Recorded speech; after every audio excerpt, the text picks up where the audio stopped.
आज का जनाब हमारा जो मौजू है वो है मेटा प्रोग्राम्स और माइंडसेट्स। ये बड़े मज़े का मौजू है और इसके अंदर हम मुख्तलिफ चीज़ें डिस्कस करेंगे जो कि आपने शायद बाज़ हवालों से बाज़ चीज़ों को सुना होगा और बाज़ हवालों से बाज़ चीज़ों को नहीं सुना होगा। तो कुछ चीज़ें नहीं होंगी, कुछ शायद आपको लगेगा कि अरे भाई ये तो मैं पहले भी करती रही हूँ या मुझे पहले से पता है। तो उस हवाले से ये समझ लें कि बहुत सारी चीज़ें हम कर रहे होते हैं क्योंकि हम तजर्बे से सीख जाते हैं, मगर हमें उसका स्ट्रक्चर नहीं पता होता या हमें उसके पीछे थ्योरी नहीं पता होती। तो जब हमें उसका स्ट्रक्चर पता चल जाता है, उसकी थ्योरी पता चल जाती है, तो हमारे लिए उसको कॉन्शियसली करना आसान हो जाता है। सो मेटा प्रोग्राम्स क्या होते हैं? बेसिकली एक फील्ड है जिसको हम कहते हैं न्यूरो लिंग्विस्टिक प्रोग्रामिंग। इसका ताल्लुक कम्युनिकेशन से है। यूं समझ लें कि ये आर्ट ऑफ कम्युनिकेशन है। अगर मैं कहूँ कि ये आर्ट ऑफ कम्युनिकेशन है तो इसका मतलब ये है कि ये बात हम पहले भी देख चुके हैं कि communication person to person vary करेगी कि मैं किस शख्स से किस वक्त बात कर रहा हूँ, उसके हालात और वाक़यात को देखते हुए या उसके बैकग्राउंड को देखते हुए, कॉन्टेक्स्ट को देखते हुए मुझे उस कम्युनिकेशन को अपने हिसाब से टेलर करना पड़ेगा। तो बेसिकली जब हम मेटा प्रोग्राम्स की बात करते हैं तो ये वो आप समझ लें कि हिडन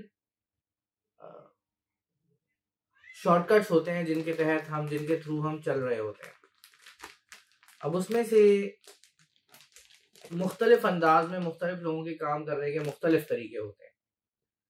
अच्छा, हो सकता है कि आप एक स्पेक्ट्रम तसव्वुर करें अगर, तो एक इंतहा पर हो और दूसरा दूसरी इंतहा पर हो और हो सकता है कि किसी एक इंतहा पे रहने वाला ज़्यादा फायदे में हो और दूसरी इंतहा पे रहने वाला जो है वो थोड़ा नुकसान में हो, और एंड ये भी मुमकिन है कि दोनों के दरमियान में रहने वाला सबसे ज़्यादा फायदे में हो। तो हम एक एक करके इनको देखते हैं। इंशाल्लाह कोशिश करूंगा कि इस क्लास के दौरान ही इसको खत्म कर लें। ये टॉपिक थोड़ा लंबा है लेकिन बहरहाल। सबसे पहली चीज जो है हम ये देखते हैं कि जी मोटिवेशन स्टाइल मेरा क्या है।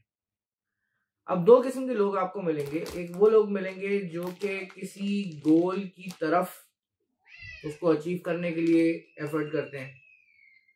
एक वो लोग आपको मिलेंगे जो किसी बुरे नतीजे से बचने की कोशिश करते हैं।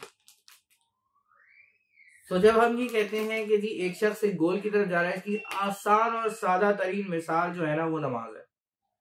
तो कुछ लोग आपको अव्वल वक्त में नमाज पढ़ते नजर आएंगे और कुछ लोग आपको बिल्कुल उस वक्त नमाज पढ़ते नजर आएंगे जो कि बिल्कुल इख्तितामी वक्त होता है। अब इन दोनों की नमाज में क्या फर्क होगा, जरा कोई मुझे जवाब देगा? एक शख्स है जो कि बिल्कुल नमाज कज़ा होने वाली है, अब जाके नमाज पढ़ रहा है, और एक वो है जो कि बिल्कुल अव्वल वक्त में नमाज पढ़ा है। कोई फर्क होगा दोनों की नमाज में? आपने खुद भी कभी ऐसा हुआ होगा ना कि नमाज पढ़ी होगी अव्वल वक्त में, और कभी ऐसा हुआ होगा कि बिल्कुल कहते हैं नुक्कड़ में नमाज पढ़ी होगी। अव्वल वाला वक्त इत्मीनान वाला वक्त, आप ठहर ठहर के आराम आराम से क्वालिटी वाली नमाज पढ़ते हैं। और जब आप जल्दबाजी में नमाज पढ़ते हैं तो क्वालिटी वो नहीं होती है। तो आप रिकातें शायद पूरी कर लें टाइम के अंदर अंदर, मगर वो जो क्वालिटी और सुकून आपको अव्वल वक्त में नमाज पढ़ने में मिलता है वो कभी भी आखिर में पढ़ने में नहीं मिलता। बिल्कुल जनाब, जबरदस्त समरीन साहिबा। अच्छा, इसके साथ एक और, इसको एक स्टेप आगे ले जाता हूँ। तो ये भी मुमकिन है कि एक शख्स जन्नत के हुसूल के लिए कोशिश कर रहा हो, जिंदगी गुजार रहा हो, और दूसरा जहन्नम से बचने की कोशिश कर रहा हो सिर्फ। इन दोनों की लाइफ में आपको क्या फर्क नजर आएगा? अच्छा जनाब, आपके जवाबात मैंने देखे, बिल्कुल सही। अच्छा, जहां तक इखलास का ताल्लुक है ना, जहन्नम से बचने वाला भी इखलास तो रख रहे हैं ना, उसको फिक्र तो है कि मैं किसी तरह जहन्नम से बच जाऊं। जो जन्नत के लिए हुसूल के लिए कोशिश कर रहा है उसकी काम की क्वालिटी अच्छी होगी, वो एफर्ट ज्यादा लगाएगा, वो जस्ट इनफ नहीं करेगा। वो सारे काम करेगा जन्नत में जाने वाला जो कि नॉर्मल के अलावा एक्स्ट्रा होंगे। और जो जहन्नम से बचने वाला है बस वो जरूरी काम करेगा। वो कहेगा इतना कर लूं कि पासिंग मार्क्स आ जाएं, जैसे इन्होंने लिखा था अरबा फहीम साहिबा ने कि जी पासिंग मार्क्स लेने की कोशिश करेगा वो। तो अब आपको अंदाजा हो गया होगा कि जो ये दो किस्म की मोटिवेशन है, एक मोटिवेशन है टूवर्ड्स और एक मोटिवेशन है अवे फ्रॉम, तो हमें किस तरफ होना चाहिए। अच्छा, अवे फ्रॉम का वैसे एक फायदा भी है।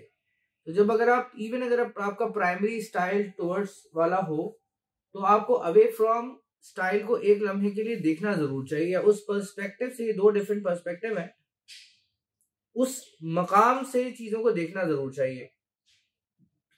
क्योंकि अवे फ्रॉम वाले को ना हिंड्रेंसेस ज्यादा नजर आती है, स्पीड ब्रेकर ज्यादा नजर आते हैं, प्रॉब्लम ज्यादा नजर आती है। तो अगर मैं बहुत ज्यादा एक स्पेक्ट्रम पे हूं और मैं कहूं बस ये काम मुझे करना है, तो क्या होगा कि उसका नतीजा ये निकलेगा कि मैं रास्ते में जो हिकअप्स आ रही हैं, जो प्रॉब्लम्स आ रही हैं, उनको कभी भी एंटिसिपेट नहीं कर पाऊंगा, उनका अंदाजा नहीं लगा पाऊंगा। तो जरूरी है कि मैं उनको भी देखूं। तो जो मेरी मोटिवेशन स्टाइल है वो वैसे तो टुवर्ड होना चाहिए, मगर एक लम्हे को मुझे ये जरूर देखना चाहिए कि इस रास्ते में रुकावटें कौन कौन सी आती हैं। फिर दूसरी चीज जो है जिसको हम कहते हैं डिसीजन मेकिंग स्टाइल या डिसीजन मेकिंग किस तरह होती है हमारी, तो हमारे पास एक एक्सटर्नल फोकस होता है और एक इंटरनल फोकस होता है। इंटरनल फोकस ये होता है कि मैं अपने अंदर झांकूं, अपनी विजन को, अपने मिशन को, अपनी वैल्यूज को, अपने जो अपनी जात के गोल्स हैं उन सारों को देखूं और उनको देखकर फैसला करूं कि फैसला क्या होना चाहिए। अगर आपको याद होगा, मैंने 6 उसूलों के हिसाब से इस पूरे कोर्स को डिजाइन किया हुआ है, आपको बताया भी होगा शुरू में, जहां तक मुझे याद है बताया था। जी, सबसे पहले हमने अपने उस ताल्लुक को देखना है जो अल्लाह और उसके रसूल सल्लल्लाहु अलैहि वसल्लम के साथ, फिर अपनी जात को देखना है, फिर अपनी फैमिली को देखना है, फिर अपने करियर को देखना है, फिर सोसाइटी, फिर ये देखना है कि जी हमारे इर्द गिर्द जो यार दोस्त वगैरह होते हैं और अक्वाइंटेंसेस होती हैं उनको देखना है, और फिर सोसाइटी को देखना है। छठा फ्रेमवर्क वो है, छठा सुतून वो है। तो जब हम एक्सटर्नल फ्रेमवर्क से देख रहे होते हैं तो हम दूसरों को पहले देख रहे होते हैं, जब हम इंटरनल फ्रेमवर्क से देख रहे होते हैं तो हम अपने जो उसूल ज़वाबित हमने बनाए हुए हैं ज़िंदगी के, जो हमारा पर्पस है, जो हमारी आइडेंटिटी है, जो हमारे वैल्यूज़ हैं, जो हमारी पर्सनालिटी है, जो हमारी ज़रूरियात हैं, एम्स एंड ऑब्जेक्टिव्स हैं, उनको देख के फैसला कर रहे होते हैं। तो जो इंटरनली ओरिएंटेड होता है उसको बाहर से वैलिडेशन की जरूरत नहीं पड़ती। वो आपसे आगे कभी नहीं पूछेगा कि जी मैं ठीक कर रहा हूँ नहीं कर रहा, मशवरा लेगा, मशवरा लेने का तो अल्लाह सुब्हानहू व तआला ने भी हुक्म दिया है, मगर फैसला अपनी इंटरनल कंपास की बुनियाद पे करेगा। ये चीजें मेरी पर्पस, आइडेंटिटी, वैल्यूज के साथ अलाइन है या नहीं है, तो वो जरा ज्यादा सुकून में रहता है, बिकॉज उसको एक्सटर्नल वैलिडेशन की जरूरत नहीं पड़ती। कोई नया काम कर रहा हो जो पहले किसी ने ना किया हो, कोई नई इजाद कर रहा हो, कोई नई इख्तरा कर रहा हो कहीं, तो फिर वो बाहर नहीं देखता। बाहर देखना भी जरूरी है कि आपको पता चले कि जो काम आप कर रहे हैं वो किस अंदाज में एक्सेप्टेबल होगा या नहीं होगा। जिस माशरे में आप हैं, ज़ाहिर है आपको अपनी ऑडियंस को देखना पड़ता है, अपने लोगों को देखना पड़ता है, मगर इंटरनल कंपास के तहत आप आगे जरा आसानी से बढ़ जाते हैं, आप हर वक्त एक्सटर्नल वैलिडेशन की तरफ नहीं जाते। फिर एक तीसरी चीज है जिसको हम कहते हैं task approach, options versus procedures. एक बंदा होता है जो कि कहता है कि जी मुझे प्रॉपर रास्ता बना के दो तो मैं तब उस पर चलूंगा। अब उसके लिए मसला ये होता है कि अगर रास्ता बना हुआ नहीं होगा तो वो बिल्कुल एक एनालिसिस पैरालिसिस का शिकार हो जाता है, उसको समझ ही नहीं आता जाना कहाँ है। और दूसरा बंदा वो होता है जो कहता है जी ये गोल है, मुझे आप बता देंगे किस अंदाज में इस काम को अप्रोच किया जा सकता है, कौन कौन से तरीकों से इसको किया जा सकता है। वो मुख्तलिफ ऑप्शंस देखता है। तो एक बंदा सिर्फ एक रास्ता देखता है कि जी मुझे एक रास्ता बताओ, मुझे ऑप्शन नहीं चाहिए, और दूसरा बंदा जो है वो कहता है जी इस पर चलने के कौन कौन से रास्ते हो सकते हैं। फिर इसी तरह आपको एक शख्स मिलेगा जो कि कहेगा कि जी जब तक, जिसको हम कहते हैं कि जी पानी सर से गुजरने के करीब ना हो जाए वो तब तक काम करना शुरू नहीं करता। सिर्फ जब जरूरत होती है, नीचे हमें एक और नहीं, हाँ यहाँ एक और मोटिवेशन ड्राइवर नजर आ रहा है, नेसेसिटी वर्सेस पॉसिबिलिटी। तो जब तक जरूरत बिल्कुल सर पे ना आ जाए तब तक वो काम नहीं करेगा।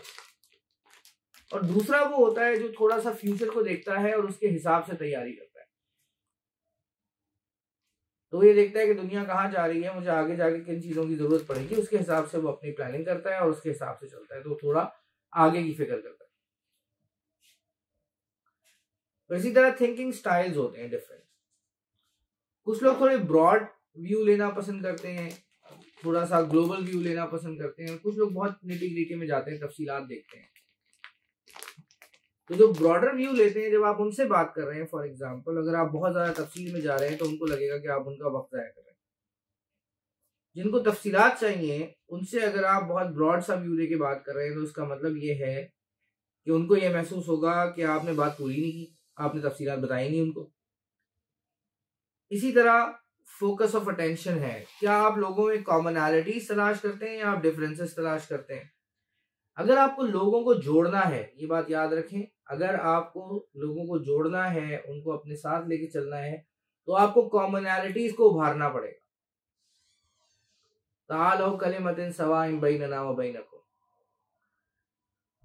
और अगर आपको उनको अलग अलग करना है एक दूसरे से, या अपने आप से अलग अलग करना है, उनको जोड़ना नहीं है, उनको तोड़ना है, तो आप मिसमैचिंग करेंगे, आप डिफरेंसेस को उभारेंगे। Self versus others, it's kind of the same thing जो हमने डिसीजन मेकिंग में किया है, इंटरनल वर्सेस एक्सटर्नल डिफरेंस, मगर ये है कि ओरिएंटेशन क्या है आप। अच्छा, कम्युनिकेशन स्टाइल के अंदर एक बड़े मजे की चीज है कि हम ये देखते हैं कुछ लोगों का प्राइमरीली जो इंफॉर्मेशन प्रोसेसिंग स्टाइल है वो विजुअल होता है, यानी वो तस्वीरें देखते हैं, तस्वीरों में सोचते हैं। तो जब आप आपसे बात कर रहे होंगे तो गुफ्तगू के अंदर आपको रंगों की, तस्वीरों की, तस्वर करें, इस तरह की बातें ज्यादा नजर आएंगी।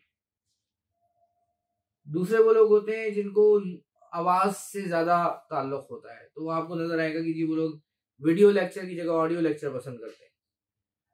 ऑडियो सुनते रहें तो उनको कोई मसला नहीं होगा, और वो उनकी गुफ्तगू में भी आपको वो वाले सितारे ज्यादा नजर आएंगे जिनका ताल्लुक सुनने से है, आवाज से है, साज से है।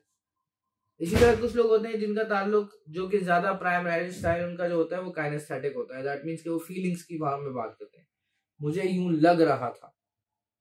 ऑडिटरी वाला बोलेगा मुझे यूं, मुझे ऐसा, मुझे लगा कि मैंने ये सुना। काइनेस्थेटिक वाला बोलेगा मैंने महसूस किया। विजुअल वाला बोलेगा मैंने देखा। अब होता है कि जब आप एक ऑडियंस के सामने बात कर रहे हैं, लीडरशिप आप अगर पढ़ रहे हैं, तो उसका मतलब है कि यकीनन आपके सामने कुछ लोग तो होंगे ना जिनको आप लेके साथ चलना चाहते हैं। तो उनमें से कुछ विजुअल होंगे, कुछ ऑडिटरी होंगे, कुछ काइनेस्थेटिक होंगे। सो आपको जो अपने अल्फाज हैं, जो आपकी वोकैबुलरी है, उस वोकैबुलरी को थोड़ा मिक्स एंड मैच करना होता है, इस सेंस में कि आप तीनों किस्म के जो अल्फाज हैं उनको इस्तेमाल करें। देखता हूँ कि मैंने यहाँ वोकैबुलरी लिखी है, नहीं लिखी, नहीं लिखी। मैं वोकैबुलरी डाल दूंगा आपकी जो सैंपल वर्कबुक है ना उसके अंदर, वहां से देख लीजिए। अच्छा जी, इसी तरीके से internal versus external locus of control. कुछ लोग होते हैं वो आपसे बात करेंगे तो आपको बहुत सारे वजूहात बताएंगे कि किस वजह से क्या काम नहीं हो सका। तो जब तक आप अपने मामलात की 100% रिस्पॉन्सिबिलिटी नहीं लेंगे तब तक आगे बढ़ना बड़ा मुश्किल है। बिकॉज वो कहते हैं कि जी, आप, किसी गोरे ने कहा था, मैं नाम भूल गया किसने कहा था, या आपको एक्सक्यूजेस मिल जाएंगे या आपको रिजल्ट्स मिल जाएंगे, दोनों एक साथ नहीं मिल सकते। या तो आप बहाने कर लें, कम्युनिकेशन स्टाइल को रिपीट कर दें, थोड़ा सा आगे जाके रिपीट करो, पहले इसको खत्म कर दो। या तो आप बहाने बना ले कि जी फला फला फला फला वजूहात की वजह से ये काम नहीं हो सका या नहीं हो सकता। अच्छा, जब आप कहते हैं ना कि नहीं हो सकता, तो इसको हम कहते हैं कि जी एक लिमिटिंग बिलीफ है। लिमिटिंग बिलीफ से क्या मुराद है कि ये एक ऐसी चीज है जिसको आपने अपने जहन में बिठा लिया है जो कि आपको आगे नहीं बढ़ने देगा। अच्छा, अब आप कहेंगे नहीं जी ऐसा है, तो आपने करना ये होता है कि आपने ये तलाश करना होता है कि क्या कोई दलील मेरी इस बात के खिलाफ मौजूद है। तो मिसाल के तौर पे आज एक खातून मुझे कह रही थी कि जी मेरी इतनी एज हो गई है और मैं कोई काम जो है वो ऐसा करना चाहती हूँ, कोई नई डिग्री इस तरह की करना चाहती हूँ जिससे मेरी फ्यूचर में अर्निंग होती रहे। 40s में पहुंच गई हूँ मैं। तो मैंने उनसे कहा कि भाई जो कुछ आपने अब तक किया है आपको उस पर बिल्ड करना पड़ेगा। अब 40-45 साल की उम्र में जाके अगर बंदा कहता है जी मुझे कोई प्रोफेशनल डिग्री करनी है, तो नतीजा प्रॉबली होना यह है कि निकलना उसका भी वैसे ही है जैसा अब तक के काविशों का निकला हुआ। इसलिए कि मसला डिग्री में नहीं है, मसला आप में है। ज़ाहिर है भाई डायरेक्ट तो नहीं कह सकता, लेकिन मैंने उनसे कहा, उनको एक मिसाल दी। मैंने कहा आपका ख्याल है कि रिटायरमेंट के बाद, उन्होंने 2-4 एग्जाम्पल दी। मेरे फलाने भी बैठे हुए थे, मेरे फलाने भी बैठे, फला साहब जो है उन्होंने भी कुछ नहीं किया रिटायरमेंट के बाद, काम ही था करने का। तो मैंने इनको एक मिसाल दी।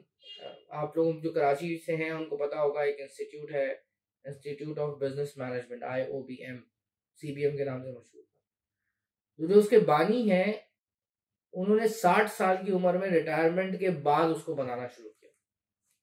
और अब आप जाके देखें कोरंगी के एरिया में वो कितना बड़ा, इंडस हॉस्पिटल के बिल्कुल बराबर में।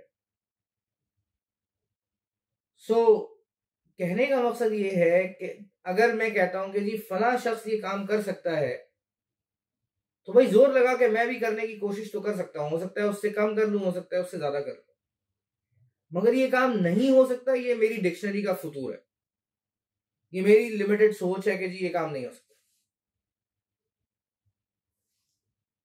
सही। अच्छा, इसी तरीके से दूसरी बात यह है कि आपने ये देखना होता है कि आपके अपने पास क्या है। एक बड़ी खूबसूरत सी थ्योरी है, उसका नाम मैं यहाँ लिख देता हूँ आपके चैट बॉक्स में, बल्कि नहीं, मैं आपको वीडियो शेयर करूंगा, वीडियो देखिएगा आप। उसको कहते हैं इफेक्चुएशन थ्योरी।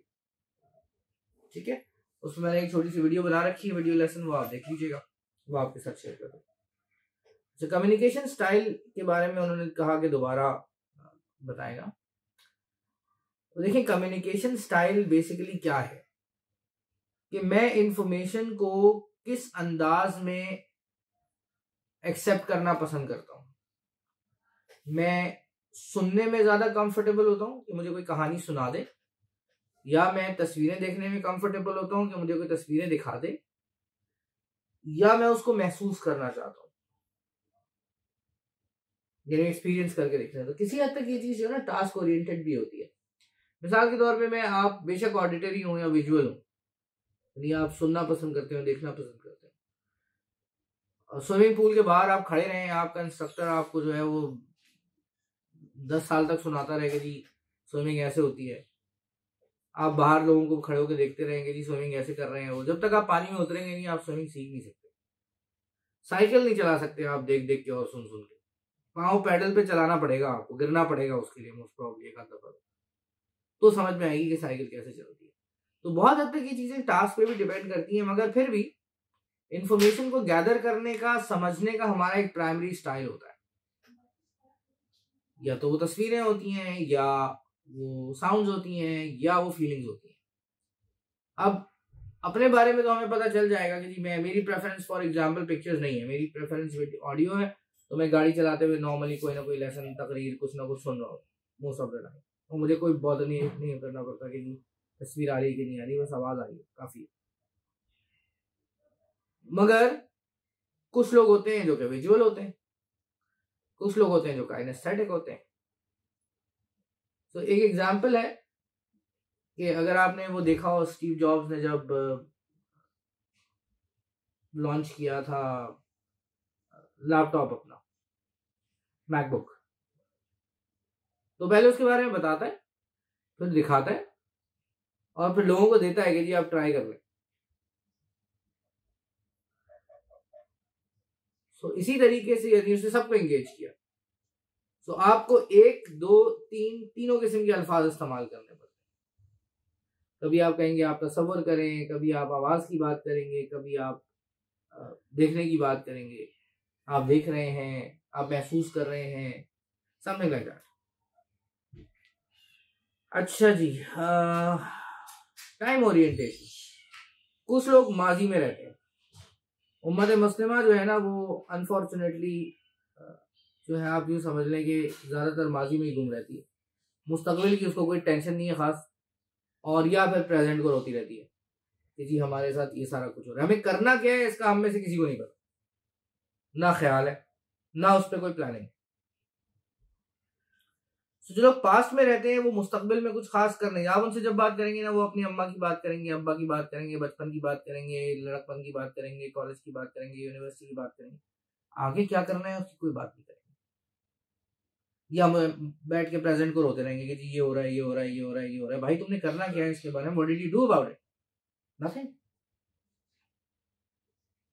सो पास्ट बेसिकली सिर्फ सबक है, क्योंकि वहां जाके आप कोई चीज बदल नहीं सकते, उससे सिर्फ सबक ले सकते हैं। प्रेजेंट को कुछ सीख के बेहतर अंदाज में गुजार सकते हैं और मुस्तकबिल की प्लानिंग करके उसको बेहतर बना सकते हैं।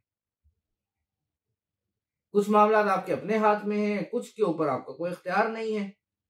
तो बस जो अपने हाथ में, आपने सुना होगा वो हदीस है ना, बड़ी मशहूर सी, कि बुराई को देखो तो हाथ से रोको, वरना जबान से रोकने की कोशिश करो, वरना जो है वो उसको दिल में बुरा जानो। तो इसी से रिलेटेड एक स्टीवन कवी, एक बड़े मशहूर साहब हैं, उनकी एक किताब है 7 habits of highly effective people. उसमें वो कहते हैं कि जी there is a circle called circle of control, जहां सारा कुछ वो है जो कि मेरे एक्शंस से जिस पे इफेक्ट पड़ता है, जहां मेरा एक्शन कोई नताइज निकाल सकता है, जहां मैं अपने हाथ से कुछ कर सकता हूँ, मेरा ऑर्डर चलता है। फिर एक बहुत सारा इलाका हुआ है जहां सर्कल ऑफ इन्फ्लुएंस है, मेरे कहने से मैं किसी से कोई काम करवा सकता हूँ, मैं इन्फ्लुएंस कर सकता हूँ लोगों को, मेरी बात मानी जाती है। मेरे स्टूडेंट्स हैं फॉर एग्जाम्पल, अगर मैं किसी स्टूडेंट को देखूँ, उससे मेरा ताल्लुक भी हो कि जी वो कोई ऐसा काम कर रहा है जो उसको नहीं करना चाहिए, तो मैं उसे प्यार मोहब्बत से जो है वो समझा सकता हूँ कि यार ये चीज़ ठीक नहीं, मर्जी उसकी माने ना माने, मगर मैं कोशिश कर सकता हूँ। फिर ऐसा दुनिया में बहुत कुछ हो रहा है जिसपे मेरे चीखने चिल्लाने से या कहने से कोई फर्क नहीं पड़ता, सिर्फ दुआ कर सकता हूँ मैं, बस कर लेनी चाहिए।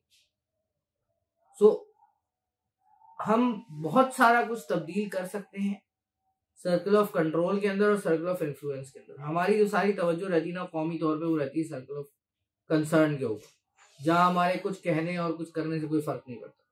उसका एक फायदा ये होता है कि जो आपने करना होता है फिर आप उसको इग्नोर कर देते हैं और उससे जान बच जाती है इंसान की। तो सुस्त आदमी जो है ना, उसका सारा का सारा जो फोकस है वो सर्कल ऑफ कंसर्न पे रहता है, उसकी जबान सारा दिन उस पर चलती रहती है, क्योंकि उससे उसको ये सब कुछ जो कि उसके करने का काम था उसे इग्नोर करने में मदद मिलती है।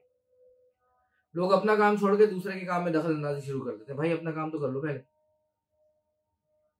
क्योंकि दूसरे के काम में दखल अंदाजी करना आसान है, अपने घर को ठीक करना मुश्किल है। तो ये तो थोड़ा दूर निकल गया है, लेकिन जहन में ये रखें कि अगर आप बहुत ज्यादा पास्ट में घूम रहेंगे तो आप प्रेजेंट का कुछ नहीं कर सकते, और अगर आप प्रेजेंट को रोते रहेंगे तो आप फ्यूचर का भी कुछ नहीं कर सकते। तो आपका एक कदम प्रेजेंट में होना चाहिए और दूसरा कदम मुस्तकबिल में होना चाहिए। आपको ये सोचना चाहिए कि मैं खुद को और अपने साथ जो लोग जुड़े हुए हैं उसको कहाँ लेके जाना चाहती हूँ। सो हमने सेमनेस और डिफरेंसेस तकरीबन वही चीज है जो कि मैचिंग वर्सेस मिसमैचिंग है, तो उसको हम छोड़ देते हैं। कुछ लोग इंडिपेंडेंटली काम करना पसंद करते हैं, अकेले काम करना पसंद करते हैं, और कुछ लोग जो हैं वो टीम ओरिएंटेड होते हैं, साथ सबको साथ लेकर मिलकर चलते हैं। अल्लाह अकबर, पूरी रिपीट करूँ या आप लोग बीच में से गायब क्या सो जाते हैं बीच में से? चले करता हूँ। अच्छा, control perception, internal locus versus external locus, पहले मैं ये बता दूं फिर करता हूँ। तो कुछ लोग जो हैं वो इंडिपेंडेंट होते हैं या टीम ओरिएंटेड होते हैं, यानी कि कुछ लोग ऐसे होते हैं जिनके लिए दूसरों के साथ चलना मुश्किल होता है, तो उनको ऐसे काम सूट करते हैं जिसमें वो अकेले हों और खुद ही काम कर रहे हो, या उनके नीचे एक टीम हो जिससे वो किसी हद तक आउटसोर्स करके काम लेते हो, मगर चलते अलग अकेले। मगर अकेले चलने वाला बंदा बहुत दूर तक जा नहीं सकता, क्योंकि बहुत सारे कामों में आपको कोलैबोरेट करना पड़ता है, बहुत सारे लोगों से मदद लेनी पड़ती है। अब मैं एक एग्जांपल दूं, अभी मैंने थोड़ी देर पहले अपने ग्रुप्स के ऊपर वो फारूकी साहब की पढ़ी हुई अपनी एक तहरीर शेयर की है, या एक अल्ताफ साहब हैं, वो जैसे ही मैं लिखता हूँ वैसे ही उसकी एक वीडियो बनाते हैं, वीडियो बनाने के बाद वो उसको शेयर करते हैं। अब ये वो लोग हैं जिनको मैं कुछ दे नहीं रहा, बस दुआएं दे रहा हूँ और उनसे दुआएं ले रहा हूँ, और ये मेरे काम में मददगार है, अल्लाह ताला की तरफ से भेजे हुए। सो टीम एज सच मेरे पास नहीं है। मेरे पास एक साहब हैं जो कि मेरी वीडियोस वगैरह एडिट करते हैं, कुछ छोटे मोटे और दूसरे काम होते हैं वो कर देते हैं, तो काफी है। सो मैं काइंड ऑफ इंडिपेंडेंट हूँ, मगर अल्लाह ताला ने जिस तरह के दस्तु बाजू बनाए हुए बहुत सारे लोग जो इधर उधर जो है वो चीजें पहुंचा देते हैं, जो लिखता हूँ उसको शेयर कर देते हैं, तो रास्ता तय हो रहा है, काम बढ़ रहा है, अल्हम्दुलिल्लाह दूर तक पहुंच रहा है, चलता जा रहा है। फिर नमूद का सिस्टम ऐसा है कि जिसकी वजह से चीज़ें जो है और स्ट्रीमलाइन हो रही हैं, बेहतर हो रही हैं, बिकॉज इसके तहत जो है वो, अब जैसे आप लोगों का सेशन है, ये अभी तो आप लोगों की तरफ से रिकॉर्डिंग हो रही है, हमारी तरफ से भी रिकॉर्डिंग हो रही है, हम इसको कैमरे के बाहर से रख के रिकॉर्ड करते हैं, फिर ये एडिट होगी, एड होके जो है वो हम इसको यूट्यूब के ऊपर इंशाल्लाह डाल देंगे। बट द पॉइंट इज कि बास चीजों के ऊपर जब आप काम कर रहे होते हैं आपको एक्सपेंसेस बेयर करने पड़ते हैं।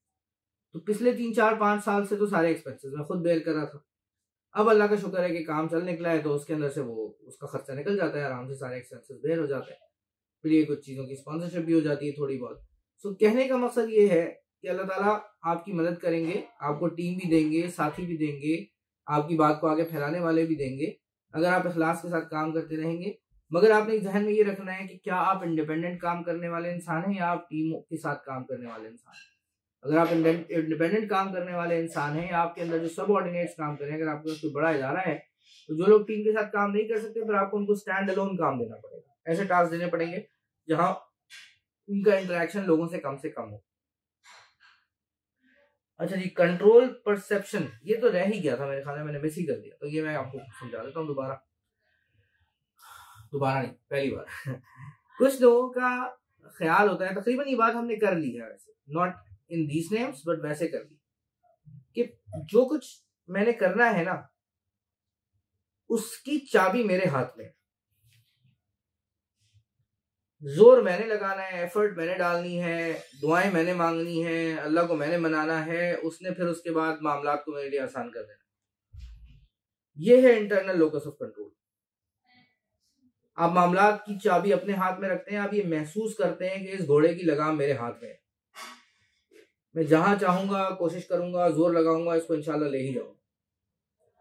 और दूसरा है एक्सटर्नल लोकस ऑफ कंट्रोल, के बंदा हर चीज के लिए बैरूनी अनासर की तरफ देखता है कि अच्छा जी वो फला ये करेगा तो फला वो करेगा, तो फला ने ऐसे कर दिया तो इस वजह से काम नहीं हो सक रहा या हो सकेगा, या जब तक ये चीज नहीं हो जाएगी फला जगह से तो तब तक कोई काम नहीं होगा। ये है एक्सटर्नल लोकस ऑफ कंट्रोल। तो यकीनन आपको अंदाजा हो गया होगा जिसके हाथ में, जिसने रिस्पॉन्सिबिलिटी खुद ले रखी है, जिसने कंट्रोल अपने हाथ में रखा हुआ है, उसको ये फीलिंग है कि मामलात मेरे हाथ में है, मैं कुछ ना कुछ कोशिश कर ही रहा हूं और ये कहीं ना कहीं पहुंचा दूंगा इसको, वो आराम से पहुंच जाता है क्योंकि कंट्रोल उसके दिमाग में अपने हाथ में होता है। जिसने कंट्रोल ही दूसरे के हाथ में दिया हुआ है या परसीव किया हुआ है कि जब दूसरे फला फला फला काम कर देंगे तो मैं ये कर पाऊंगा, तो तब तक वो बेचारा बैठा ही रहता है, वो इंतजार ही करता रह जाता है, वो काम नहीं हो पाता।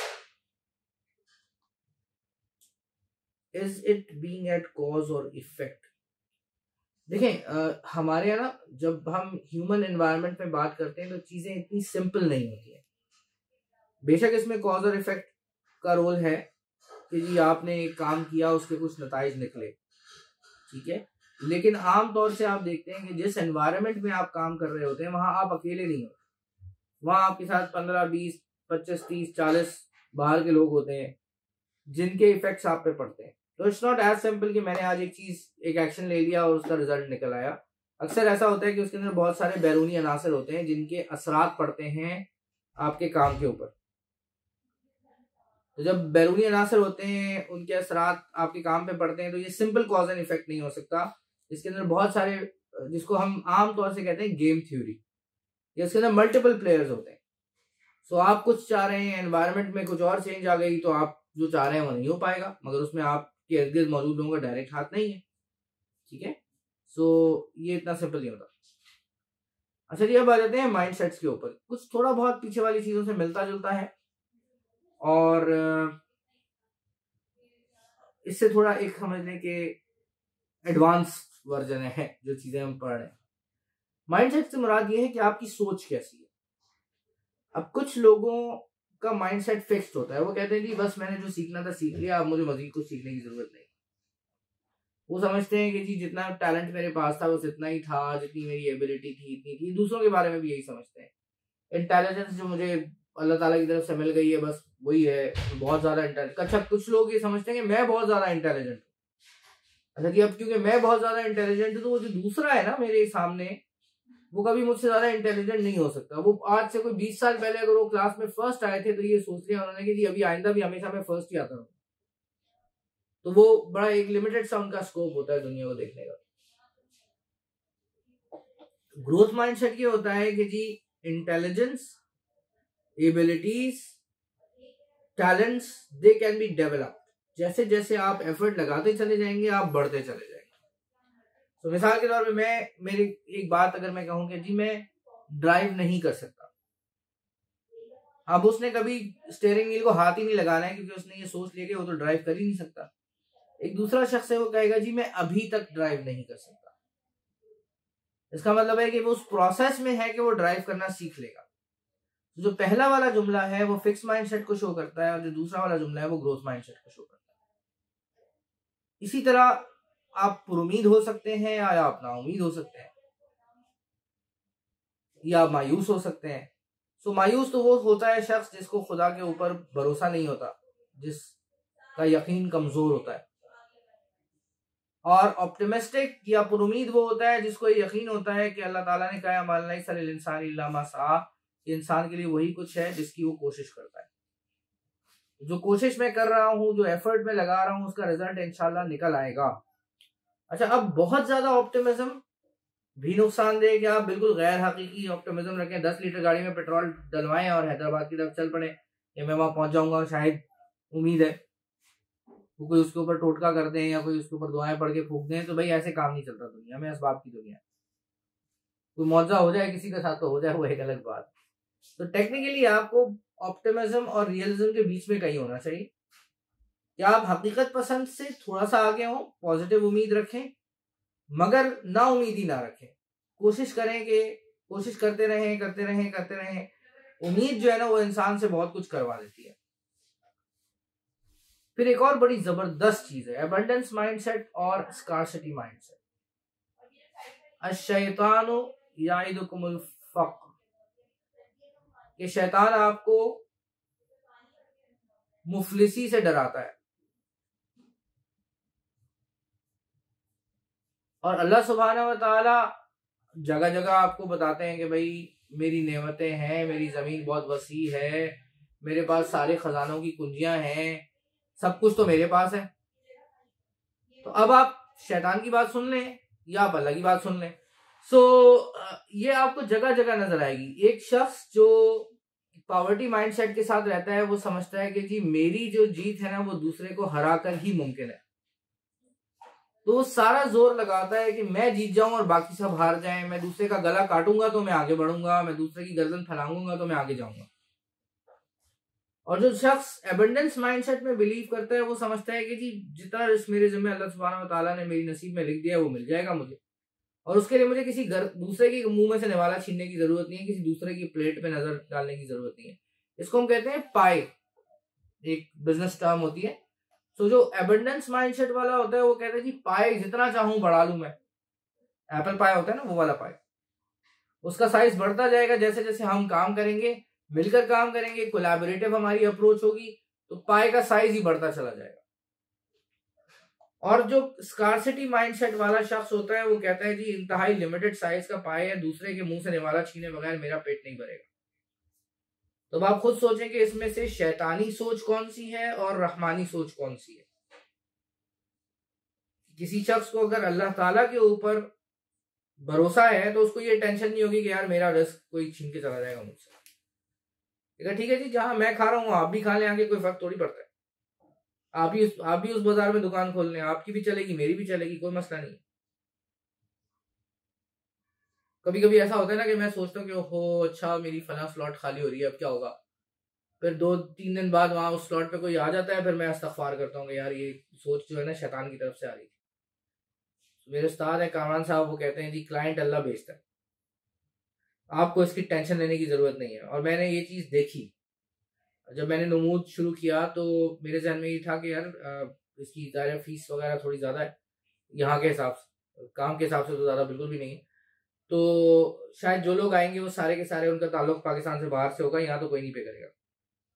हाल में 15 लोग 15, 16, 17 के करीब लोग मैं ट्रेन कर चुका हूँ या प्रोसेस में हैं, और उनमें से सिर्फ 2 खवातीन ऐसी हैं जो बाहर से, बाकी सब यहीं के। और मैं हैरान कि मेरे दिमाग में तो कुछ और था और ये काम कुछ और चल पड़ा है। अच्छा, कभी दिमाग में हल्का सा ख्याल भी आ जाए कि जी अब क्या होगा आगे, तो वो टेंशन भी अल्लाह ताला 2 दिन में दूर कर देते हैं अल्हम्दुलिल्लाह।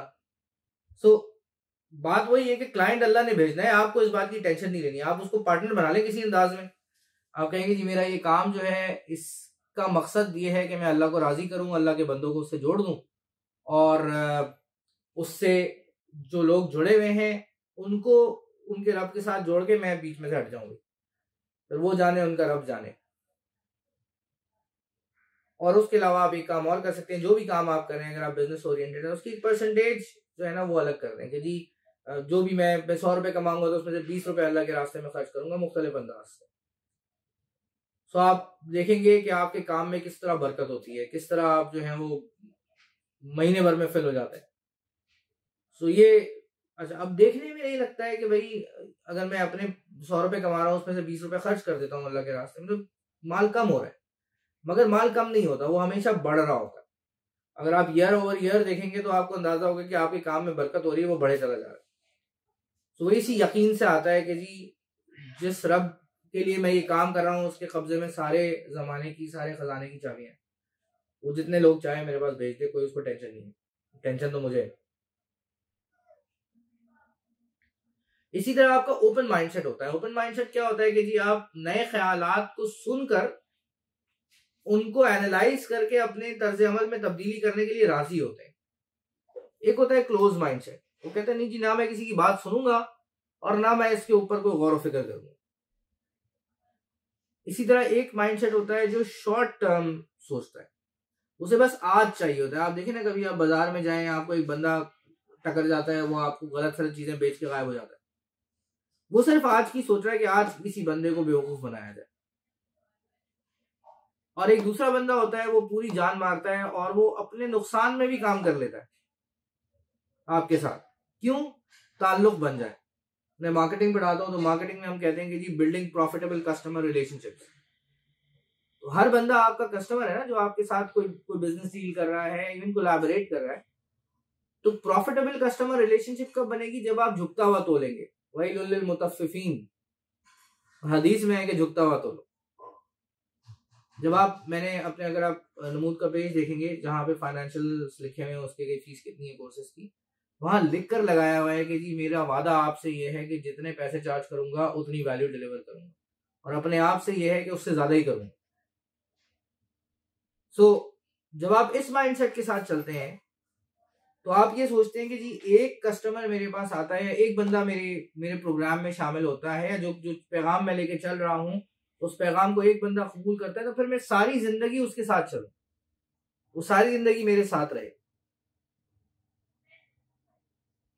तो अल्हम्दुलिल्लाह अगर आप देखें मुझे, तो मुझे ऐसे लोग भी हैं जिन्होंने मेरे साथ एक कोर्स शुरू किया, दूसरे में आए, दूसरे से तीसरे में आ गए, तो वो छोड़ते नहीं है मुझे, मैं उन्हें नहीं छोड़ता हूँ।